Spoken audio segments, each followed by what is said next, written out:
नमस्कार किसान भाइयों, मैं आपका दोस्त नरेंद्र पोरवाल आपके अपने YouTube चैनल देश किसान हमारे किसान में आपका बहुत बहुत स्वागत करता हूं।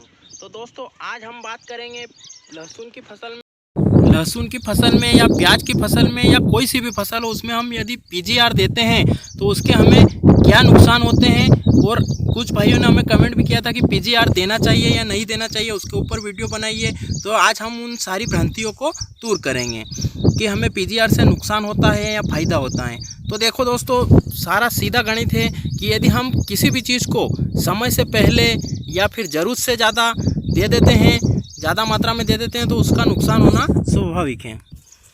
कोई भी उर्वरक या प्लांट ग्रोथ रेगुलेटर या जो कंद फुगाने की दवाई होती है, वो हमारी फसल को बिगाड़ने के लिए नहीं बनाई गई है, उसको सही रखने के लिए ही बनाई गई है। पर यदि हमारी गलतियां कुछ हो जाती हैं, उनकी हम बात करेंगे। यदि वो गलतियां हमारी हो जाती है तो उसके कारण हमारी फसल भंडारण में भी खराब होती है और अभी खड़ी फसल भी खराब हो सकती है। तो हमें क्या सावधानियां रखनी है पीजीआर के बारे में, वो पूरी आज हम बात करेंगे। या जो प्लांट ग्रोथ रेगुलेटर या जो कंद फुगाने की दवाई होती है, उसकी क्या सावधानियां रखनी चाहिए, उसकी आज हम पूरी बात करेंगे।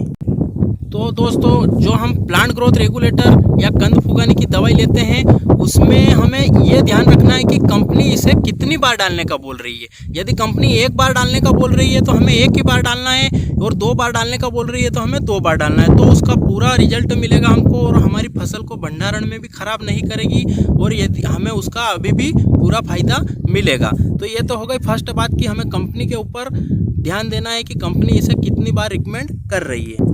अब दूसरी और महत्वपूर्ण बात यदि हम बात करें तो वो बात ये है कि हमें उसका कब स्प्रे करना है या कब उपयोग में लेना है पीजीआर को।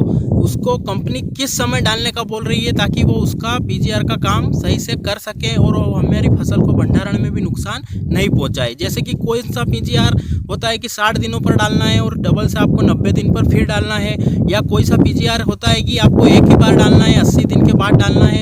ऐसी अलग अलग कंपनियां अलग अलग तरीके से जो टेक्निकल लेती है, उनका अलग अलग समय और नियम होता है कि उसको कब डालना है। ये हो गई दूसरी बात।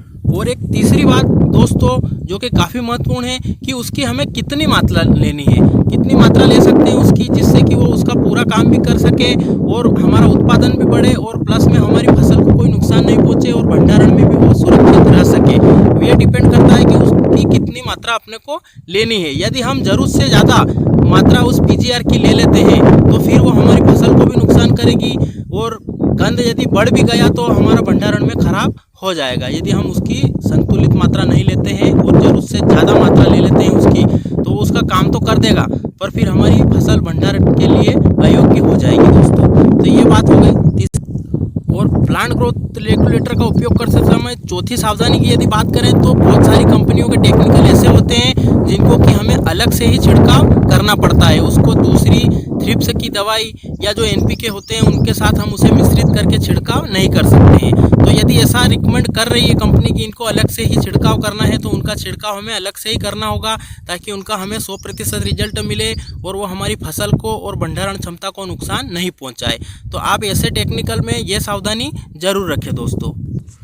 तो हमें फसल को नुकसान होने से बचाना है और भंडारण क्षमता भी हमारी कम नहीं हो, इसका यदि हमें पूरा ध्यान रखना है तो हमें इन बातों का ध्यान जरूर रखना होगा कि हमें पीजीआर या प्लांट ग्रोथ रेगुलेटर लेते समय यह जरूर सुनिश्चित करना है कि इस प्लांट ग्रोथ रेगुलेटर को एक बार देना है या 2 बार देना है। उसके बाद हमें समय का निर्धारण करना है कि इसे किस समय पर देना है। उसे सही समय पर यदि देंगे तो उसका पूरा फायदा मिलेगा। उसके बाद उसकी एक संतुलित मात्रा लेना है। यह नहीं सोचना है कि इसका ज़्यादा उपयोग कर लेंगे तो हमारा कंद बड़ा हो जाएगा, इससे आपको नुकसान का सामना भी करना पड़ सकता है। उसके बाद हमें सुनिश्चित करना है कि इस जो टेक्निकल है या जो प्लांट ग्रोथ रेगुलेटर है, इसको किस दवाई के साथ में मिश्रित किया जा सकता है, और यदि किया जा सकता है तो ही उसे मिश्रित करें, नहीं तो उसे अलग से स्प्रे करें दोस्तों।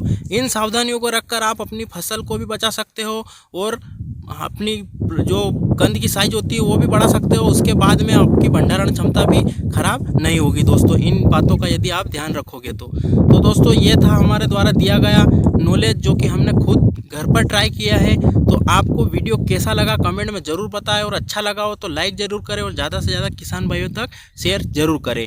हमारे चैनल पर खेती से संबंधित और भी वीडियो बनाए हैं, आप उनको देखकर उनका अनुसरण करके अपनी फसल में उपज को बढ़ा सकते हैं, क्वालिटी को बढ़ा सकते हैं। तो लास्ट तक वीडियो देखने के लिए आपका बहुत बहुत धन्यवाद दोस्तों। आपका स्नेह ऐसे ही सदैव बनाए रखना ताकि हमारी हौसला बना रहे आगे वीडियो लेकर आने के लिए।